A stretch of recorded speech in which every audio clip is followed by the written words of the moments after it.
Breaking news basanga Congo na banda kuna bino ezali bongo spécialité à Proverbe 30-30 mona kenda sango le messager de la bonne nouvelle très connu na sobriquet à Didier Forme alatakala lelo oyo mobundeli mboka pe de retour na Brazzaville après avoir passé 3 mois en Afrique tozongeli bino na ba analyse na ba information na ba révélation naïbie que ba fana kwiti naïbie que ba tribaliste beaucoup continuer ko finga mais l'avenir finira par nous donner raison parce que banalise na biso ezali bon ya bonzambe ya connaissance pe pona ko sikola mboka eza bongo ya koyinda ya minene ekwei mutu nyonso tu boko yoka azali combattant azali journaliste azali en Afrique du Sud boye bakaza combattante c'est un collabo ba Jacques Matanda ba Totu moni ba Kekuna ba Zaiba ba Vital Kamere ba Denis Sesenga ba komona bango ya na kotanga nyonso tu ba kei na sima Moïse Katumbi na bisa bino ke Moïse Katumbi azali bongo fruit fabriqué par Kabila lancé na opposition congolaise pour na ko détruire bango na ba G7 ba tikala jamais ko longa na pe perdre lelo oyo rêve na bango misala bango monani bakei kuna parce que Félix Tshisekedi bolinga te c'est un collabo un un assoiffé de pouvoir tala erreur amune na sala ki na vina ya kondima Katumbi ya koluka ko tekela ye IDPS l'air Moïse Katumbi à comprendre que Félix bato IDPS ba lingi na bango basoma bango te ba monter ku ba isoler entre temps Batiena Félix Tshisekedi na Jean-Marc Katumbi ba tie bango na conflit parce que bango mibale bazo lukana mikolo zoya soki Félix a comme premier ministre c'était Jean-Marc Katumbi mutako premier ministre pour nous sabino que ça fait depuis décembre le 31 décembre 2017 Félix Tshisekedi wazali président rassemblement à travers ça ni déclaration à travers ça ni réunion ni quoi pe flambeau il y a opposition et l'ongwe na maboko ya IDPS à Félix Tshisekedi te rassemblement et comme na maboko ya basango c'est-à-dire que Félix Tshisekedi bilia qui est bikoki après avoir collaboré na bato babomi papa na ye ba bomi lié IDPS pe ba tchelié mabaya ba bimisi IDPS ya bachibala ba bimisi siko Jean-Marc Aboun comme adversaire na ye pour ba panza IDPS voilà pourquoi bomona qui conclave ya IDPS salamité parce que ceux qui conclave ya IDPS salami mikolo IDPS panzani parce que les alliés parti nouveau tribal bazaba régionaliste bazaba incivique tala tanyo surtout au IDPS est régné na tango mobutu tilelo bazali ata na siège te na moka oyo ya bango moko tous les deux kasai siège ya IDPS le pango na bango be batonga école à formation le ko ba institut kamakanda kabo ezalité donc biliaki bango bikoki tomoni les traîtres à Olivier Kamitat normalement il faut que Sony soki toyebi origine na ye ndenge abotama na lelo mais a parvenu ko tweeter bon nango tweet na yango yo ke makambo minene ezosalama en Afrique du Sud plateforme asika Olivier Kamitatu un traître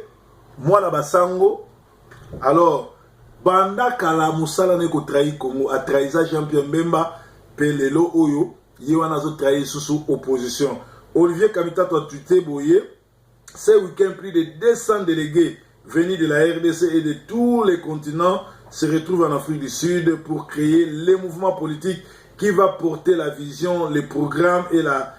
candidat de Moïse Katumbi pour une alternance historique au soir du 23 décembre 2018. Oizaba blague mounene, pe bateau bazaba traître. Moïse Katumbi n'est pas un Congolais. Moïse Katumbi n'a pas étudié. Moïse Katumbi n'a jamais été Congolais. C'est un juif zambien. C'est un ami de Kabila. C'est lui qui fait,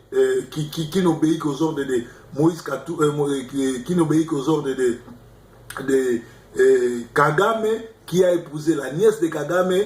Une personne comme ça qui soutient Kabila, qui cause avec Kabila, qui ont les mêmes parrains et le même chef que Kabila. C'est-à-dire la continuité de Kabila, toi tu vas aller le soutenir. En tout cas, histoire et ko jige bino parce que boké ko trahi susu mais c'est rien na mino boyeba mabele ya Congo ezali bongo mabele ya ba Congolais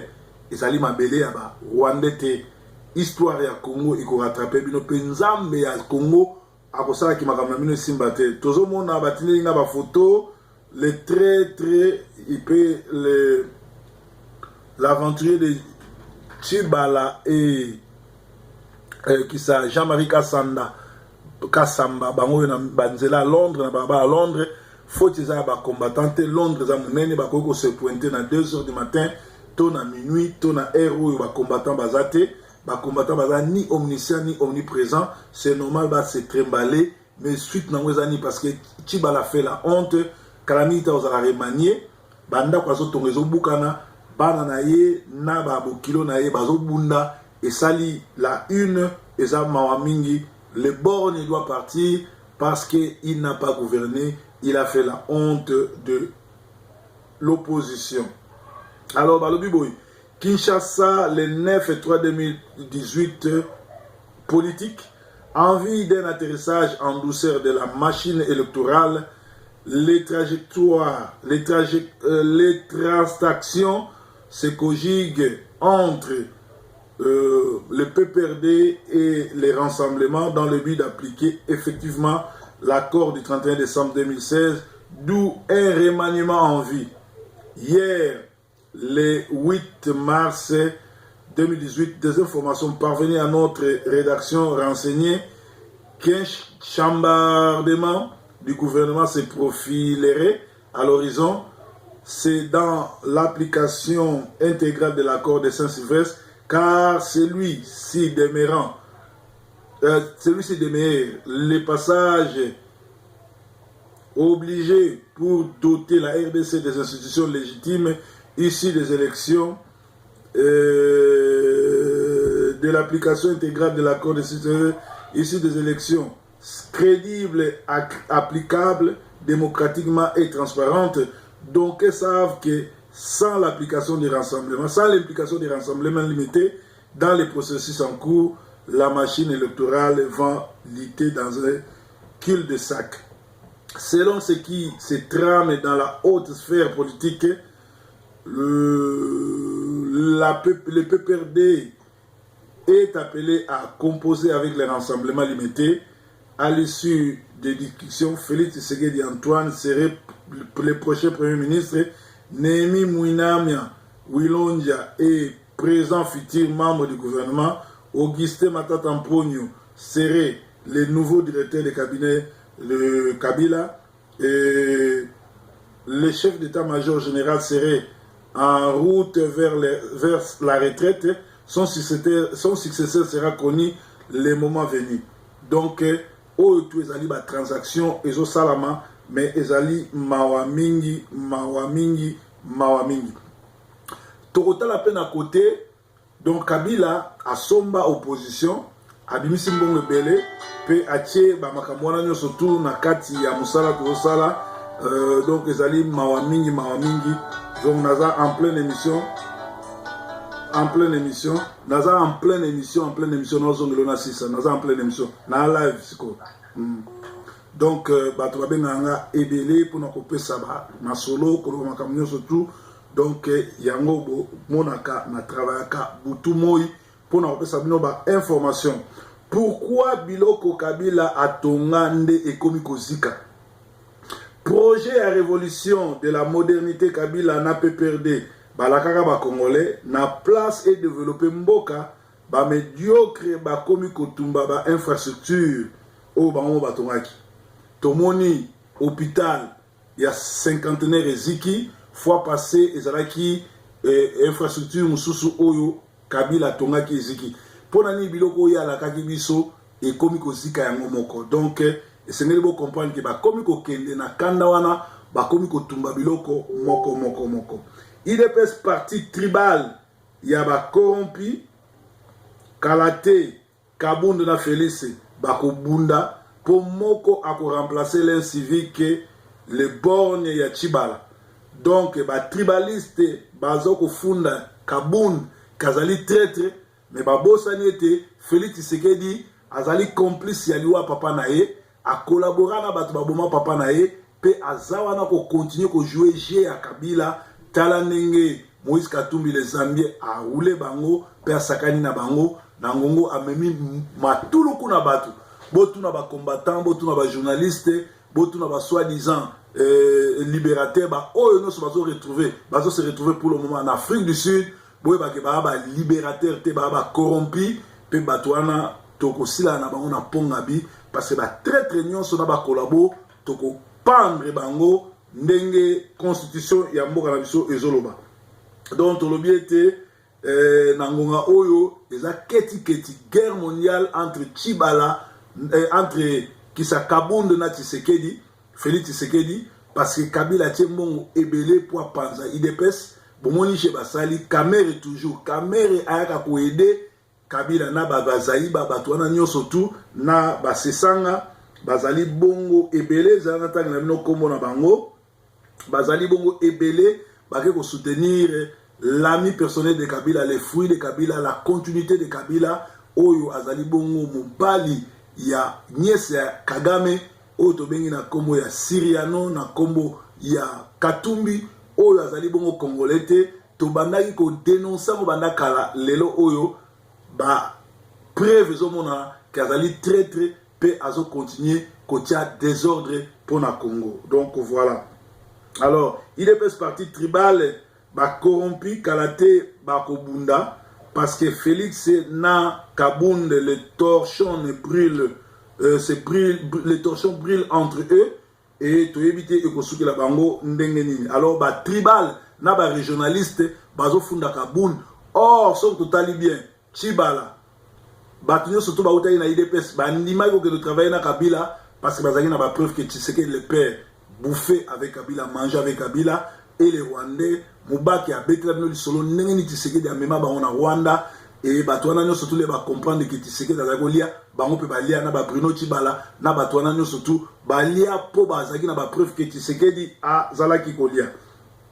Alors Félix Yemutu azali président et rassemblement banda le 31 décembre tilelo asali ni réunion ni déclaration talandenge basango babotoli bateau en commandement il y a opposition donc ezali mawaming nangonga oyo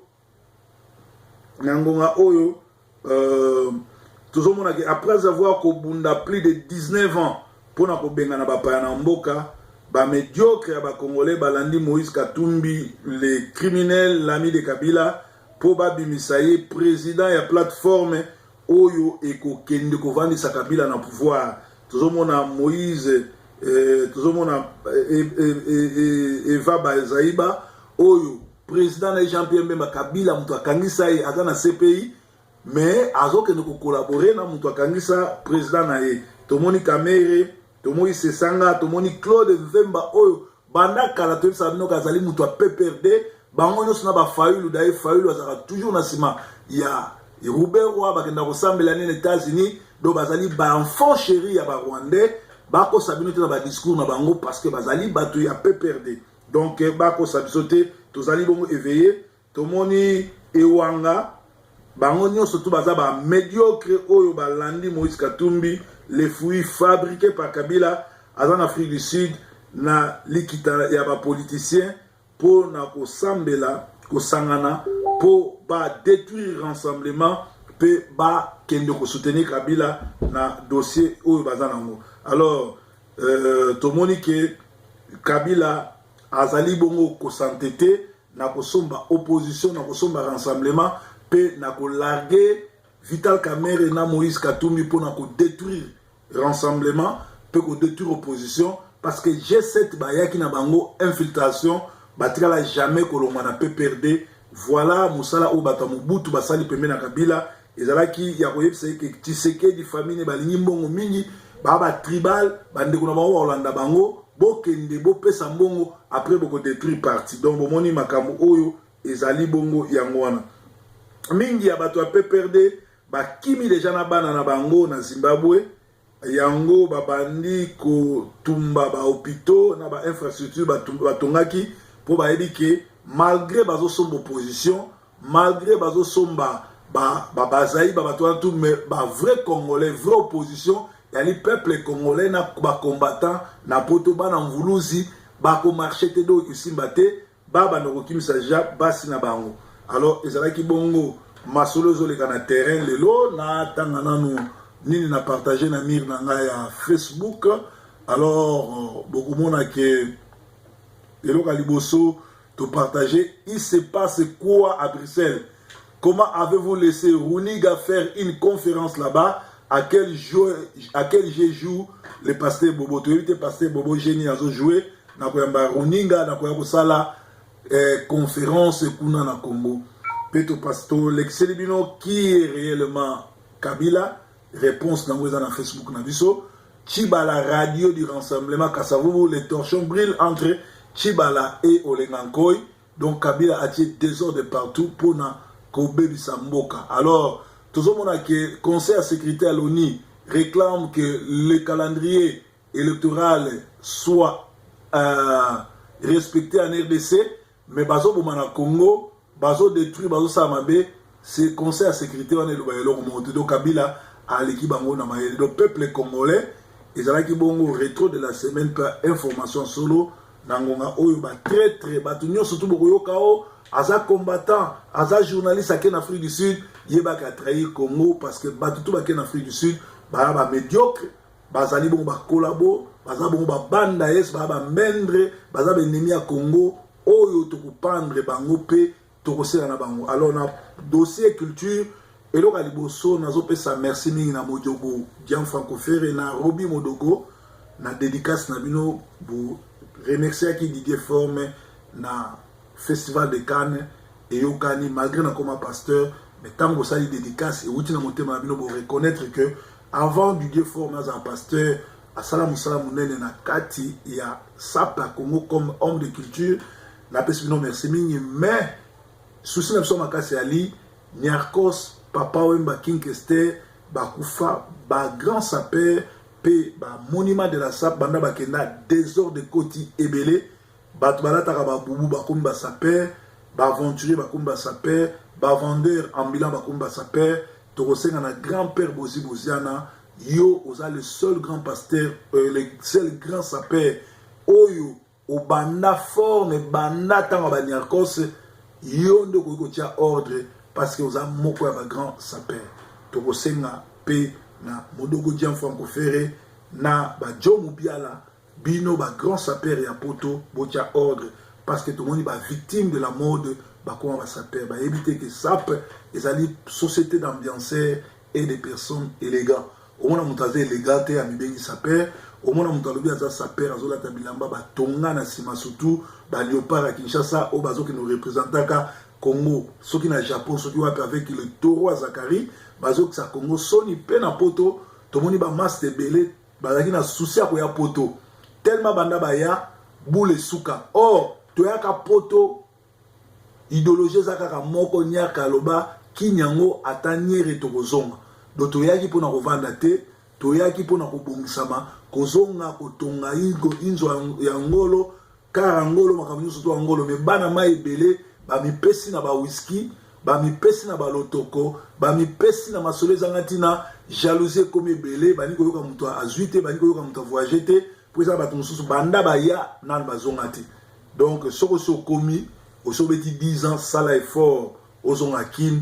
osombata mwa terrain obanda kotonga et ozala bien toyaki poto pona libela te toyaki poto kozwa kobonga bilamba poto kara poto elengi nango ezaka na kin donc ezaki bongo